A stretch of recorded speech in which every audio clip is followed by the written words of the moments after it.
যেদিন ওকে আমি প্রথম দেখেছিলাম সেদিনই ওকে আমি চিনেছিলাম। আজ তোমাকে চেনাবার জন্য ওকে বাড়িতে নিয়ে এলাম। তোমাকে আমি কোনোদিনই ভালোবাসিনি, আজও বাসি না। এতদিন শুধু অভিনয় করেছি এই টাকাগুলো পাওয়ার জন্য। তুমি আমি ভাগ যাইতেছি। হ্যাঁ, কি হলো? লোকে অমন করে মারছে কেন? কি হয়েছে আমাকে বলবে তো। কি হয়েছে আপনার মেয়েকে জিজ্ঞেস করুন।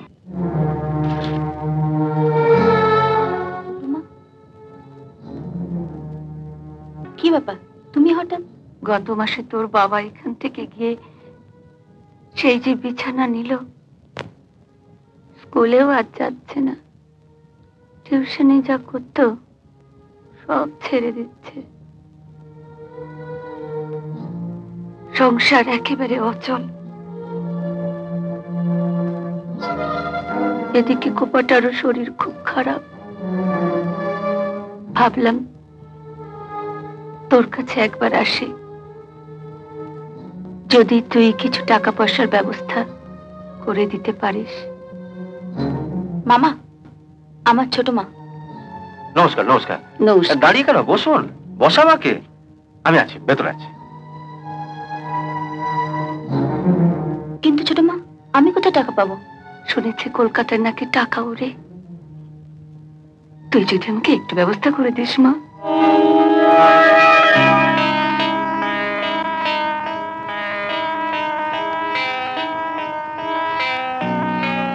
আসতে বলো।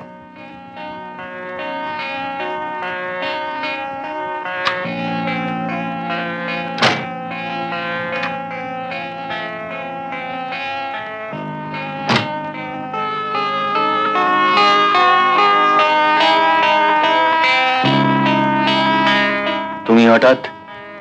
শুনেছি আপনি নাকি খুব বড় ব্যবসায়ী। তা টাকার কথা বলতে একেবারে বাড়ি চলে গিয়েছিলেন কেন? বাড়ির এত লোকের সামনে টাকা করি কথা কি ঠিকমতো বলা যায়? কি চাই তোমার? কি আবার টাকা? আপনি বলেছিলেন না আপনার ছেলেকে ছেড়ে গ্রামে চলে গেলে আমি যত টাকা চাইবো আপনি তাই দেবেন। আমার বাবা খুব শরীর খারাপ, তাই আমি তৈরি হয়ে বেরিয়েছি। আপনি যদি টাকাটা দিয়ে দেন তাহলে আমি এক্ষুনি কলকাতা ছেড়ে গ্রামে চলে যাব। এবারে বুঝতে পারছো? আমার ছেলে তোমাকে চিনতে ভুল করলেও আমি করিনি। কত টাকা চাই তোমার? 1.5 লক্ষ টাকা। টাকার অঙ্কটা শুনে চমকে উঠলেন বলে মনে হলো। তা আপনার ছেলের জীবনের বিনিময় এমন কি বেশি চেয়েছি আমি? এবার ঝিয়ের মেয়েকে ছেড়ে রাজার ঘরের মেয়েকে বউ করে আনবেন আপনি। আপনার ছেলে কত খুশি হবে। কই দিন।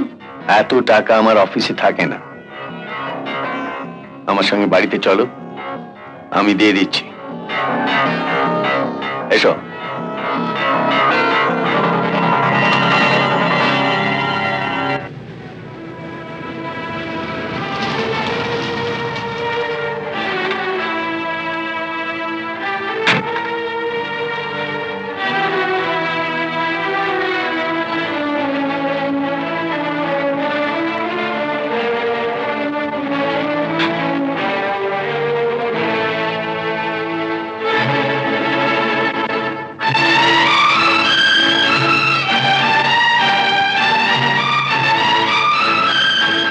আমি জানতাম বাবা, একদিন তুমি তোমার ভুল বুঝতে পারবে, ওকে তুমি ঠিক চিনতে পারবে। যেদিন ওকে আমি প্রথম দেখেছিলাম সেদিনই ওকে আমি চিনেছিলাম। আজ তোমাকে চেনাবার জন্য ওকে বাড়িতে নিয়ে এলাম। ওপরে এসো।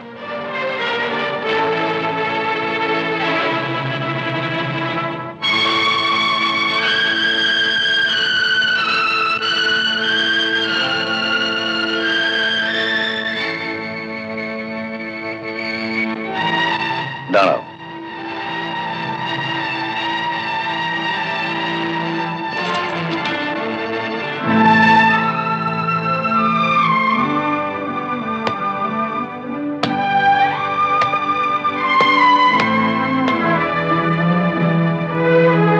নাও, গুনে নাও।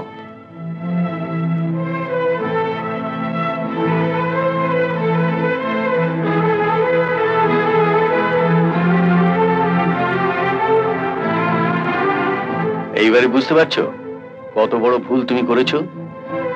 গায়ের এইসব মেয়েরা কলকাতায় আসে টাকা রোজগারের জন্য। না, এ টাকা তুমি নেবে না অবাকি। নেব না কি বলছো? এই টাকার জন্যই তো গ্রাম ছেড়ে শহরে এসেছিলাম। অবাকি, আমরা খুব গরিব, বাবার খুব শরীর খারাপ, মা এসেছিল। আমাদের সংসার নাকি ঠিক মতন চলছে না। আমি এই টাকাগুলো নিয়ে গ্রামে গিয়ে জমি কিনবো, ঘরটা সারাবো, বাবাকেও আর কাজ করতে দেব না। তবে যে তুমি আমাকে বলেছিলে। তোমার মন পেতে গেলে তো কিছু বানানোর কথা আমাকে বলতেই হবে। তোমাকে আমি কোনোদিনই ভালোবাসিনি, আজও বাসি না। এতদিন শুধু অভিনয় করেছি এই টাকাগুলো পাওয়ার জন্য। তুমি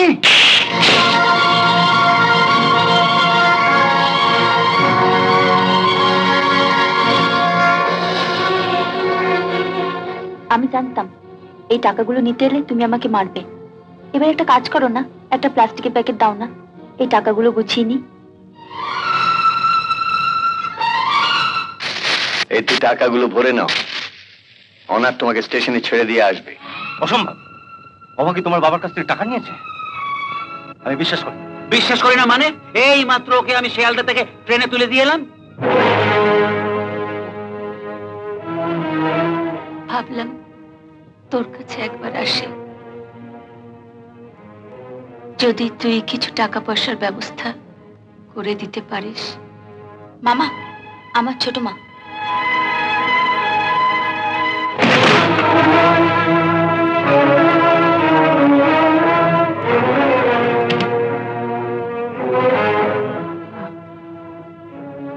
তুমি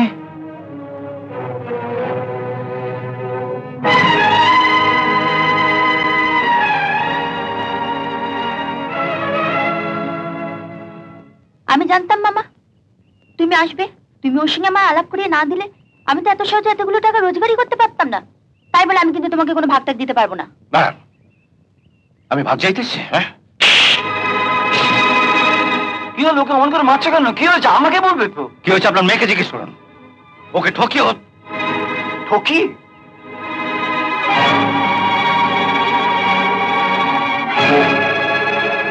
ভালো চাষ টাকাগুলো বের করে দেওয়া বাকি। দে টাকা? হ্যাঁ, আপনি অসুস্থ এই খবর নিয়ে পরশুদিন দিদির বাড়িতে যান, অবাকির কাছে টাকা চান। অবাকির বাবার কাছ থেকে 1.5 লক্ষ টাকা আপনার জন্য এখানে এনেছে। 1.5 লক্ষ টাকা?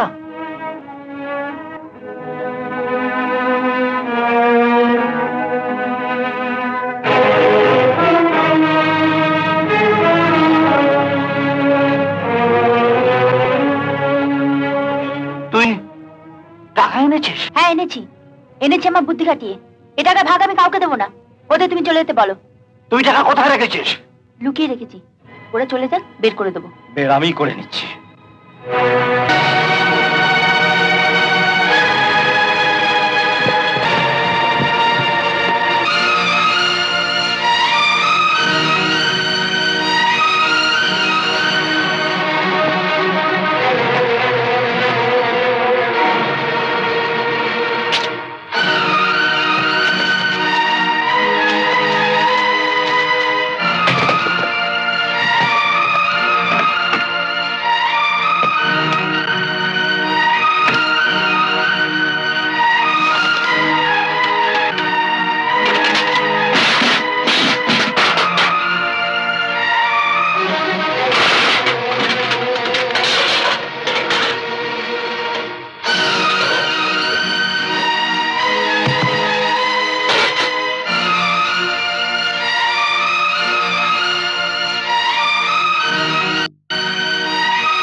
এরকম আরো অনেক সিনেমা দেখতে হলে ডাউনলোড করুন ক্লিক অ্যাপ।